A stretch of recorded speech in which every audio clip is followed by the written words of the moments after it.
नमस्कार, मैं कुमार चैतन्य योगाचार्य आपका हमारे चैनल में स्वागत करता हूँ। देखिए, जैसे हम शरीर के बारे में जानते जा रहे हैं, उसी के संबंध में एक बहुत ही महत्वपूर्ण एक साधना पद्धति के बारे में हम आज जानेंगे, जो शरीर को स्वस्थ रखने से कहीं ज़्यादा ज़रूरी है, जिसका उपयोग हम परम शक्ति के जागरण के संबंध में समझना चाहेंगे। देखिए, हम क्या बताएंगे आज वीडियो में, उसे एक संक्षेप में मैं आपको पहले बता देता हूँ। सबसे पहले मैं आपको बता देता हूँ कि कुंडलिनी जागरण, कुंडलिनी शक्ति क्या है, उसका कैसे जागरण होता है, उसकी विधि क्या है, उसे किस प्रकार शक्ति के केंद्रों से, जो अदृश्य शक्ति के केंद्र हैं, उनसे जोड़ के किस प्रकार देखा जाता है, कौन साधक या कौन व्यक्ति उसके योग्य है और कौन उसके अयोग्य है। ये सारे कंटेंट हैं जिनके बारे में आज हम बात करेंगे। तो सबसे पहले समझते हैं शक्ति के बारे में। देखिए, जितने भी शक्ति के केंद्र हैं, जितने भी आपको लास्ट वीडियो में मैंने बताया था कि जो मूलाधार चक्र से लेके सहस्त्रार्थ चक्र तक जो 8 चक्र बताए गए हैं, वो शक्ति के केंद्र हैं, है ना। वो शक्ति के केंद्र और कुंडलिनी जागरण को जोड़ के देखा गया है बहुत से विद्वानों के द्वारा, है ना, क्योंकि उसमें भी शक्तियों का ही वास है और शक्ति का जागरण होना भी जो है शक्ति के विकास से, मानव चेतना के विकास से ही संबंधित है। देखिए, जो जितना सरल व्यक्ति है, जिसकी भावनाएं सरल हैं, जो मन पे कंट्रोल कर सकता है, जिसका मन निर्मल है, शुद्ध है, पवित्र है, उसके द्वारा जो है इन्हें प्राप्त करना जो है बहुत ही सुगम होता है। और जो व्यक्ति दुराचारी है, केवल मद के वश में होकर चीज़ों को प्राप्त करना चाहता है, उसके लिए थोड़ा क्या काफ़ी मुश्किल हो जाती हैं चीज़ें, है ना। देखिए, सबसे पहले तो मैं ये बता देता हूँ कि जो चक्र हैं वो जो है केंद्र हैं इसके, है ना, किसके, शक्तियों के, जो सारे 8 चक्र जो बताए गए हैं, है ना। तो उसमें क्या होता है, हम जो अष्टांग योग के द्वारा जो हमने पढ़ा है, उसके द्वारा जो है सीधे सीधे जाते हैं क्रमिक रूप में, यम नियम से प्राप्ति करते हुए चीज़ों को क्रमिक रूप से समझते हुए जाते हैं। और जो शक्ति का जागरण करना है, इन्हें जोड़ के यूँ देखते हैं, क्योंकि दोनों की प्रोसेस एक ही है ना, वो अलग अलग तरीके से है। और ये जो है गुरु कृपा के द्वारा पूर्व जन्मों के जो हमारे संस्कार, कर्म आदि जो रहे हैं, उनका संबंध शक्ति के जागरण से है। देखिए, जो लोग ना बहुत अच्छा स्वाध्याय करते हैं, तप करते हैं, प्राणायाम, जप आदि ये सब प्रक्रियाओं को करते रहते हैं, योगी प्रक्रियाएं कहलाती हैं, है ना, जो आंतरिक रूप से जुड़े हुए हैं, जो चतुष्ट साधन जो आंतरिक रूप से जो होते हैं, जो मन, बुद्धि, अहंकार, आत्मा आदि तत्वों से संबंधित हैं, उनसे जुड़े हुए हैं, वो लोग जो है स्वतः ही कुंडलिनी जागरण कर सकते हैं, है ना। लेकिन उसके लिए बहुत समय लगता है और बहुत ज़्यादा आपको क्षमतावान होना पड़ता है ना। अभ्यास और वैराग्य जो है एक उत्कृष्ट अवस्था में होना चाहिए।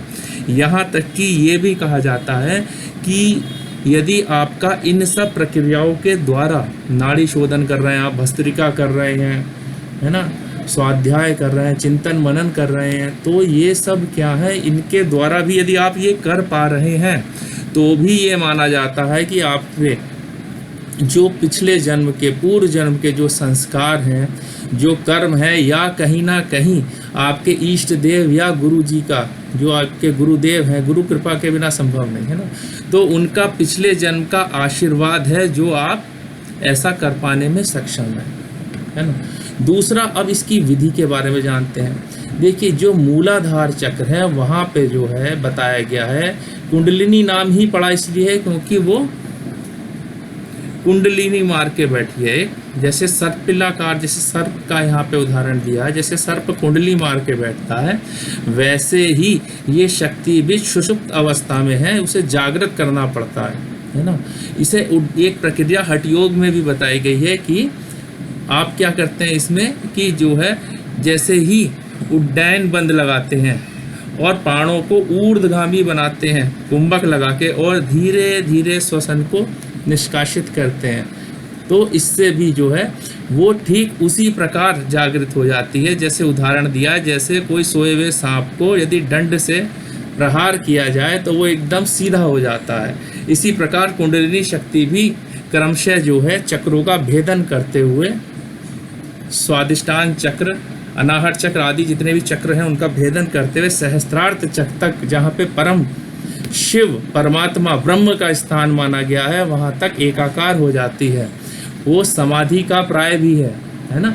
तो ये इस तरीके का मैं आपको बिल्कुल संक्षिप्त में बताने का प्रयास कर रहा हूँ। तो जब गुरु की कृपा होती है और उनके बताए हुए साधनों के द्वारा ही जब आप इसे करते हैं तो आपको इसमें सक्सेस मिल सकती है ना।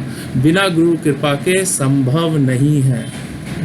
इसमें कौन कौन से साधक हैं, कौन किस प्रकार के व्यक्ति हैं या जो योग्य हैं, जैसा मैंने आपको बताया, जो साधना कर सकते हैं, जो अंतःकरण से अपने जुड़े हुए हैं, जिनका स्वभाव जो है सदाचार है, निर्मल है, उपकारी हैं, परोपकारी है, भावनाएं प्रधान है जिनकी, जो दूसरों की भलाई के लिए बिना किसी राग द्वेष जितने भी बताए गए हैं उन सबसे दूर हैं, मोह आदि कलेश जिनके आसपास भी नहीं है, इस प्रकार के व्यक्ति ही जो है कुंडलिनी जागरण के लिए योग्य बताए गए हैं, है ना। काम, क्रोध, लोभ, मोह ऐसे जो व्यक्ति हैं ये अयोग्य हैं, जिनके मन जो है कलुषित हो चुके हैं, जो केवल शरीर की शक्तियों को, जो केवल इंद्रियों की शक्तियों को या उसी के सुख को परम सुख मानते हैं, वो लोग इसके लिए पूर्ण रूप से अयोग्य हैं। ठीक है, तो ये आपको मैंने बताया कि कौन योग्य है कौन अयोग्य है। देखिए कुंडलिनी शक्ति क्या है, गुरु के प्रभाव से, बहुत ही अच्छी बात है संक्षिप्त में, जब गुरु का प्रभाव होता है तो उनके आशीर्वाद मात्र से आपके बाह्य लक्षण उसमें प्रकट होते हैं। शरीर में कंपन होगी, विद्युत तरंगों का आपके शरीर में समावेश होगा, आपको नई नई शक्तियों का उद्गम होगा, लेकिन उसे साधना की एक प्रारंभिक अवस्था ही मानना चाहिए। उसके लोभ में वश आके अपने साधना को वहाँ पे ना रोक दें, ये भी बताया गया। तो वो कुंडलिनी शक्ति तो कर दी जागृत गुरु कृपा से, लेकिन उसे बनाए रखने के लिए आपको जो है सद्गामी होना पड़ेगा, आपको सदाचारी, आपको निरंतर यम नियम आदि का सबका पालन करता रहना पड़ेगा। यदि आप उनका पालन करते रहेंगे तो वो आप बने रहेंगे उसमें, वरना फिर क्या होगा, वो शक्ति उत्कृष्ट अवस्था तक पहुंचेगी नहीं, धीरे धीरे शनै जो है अधोगति को प्राप्त हो जाती है।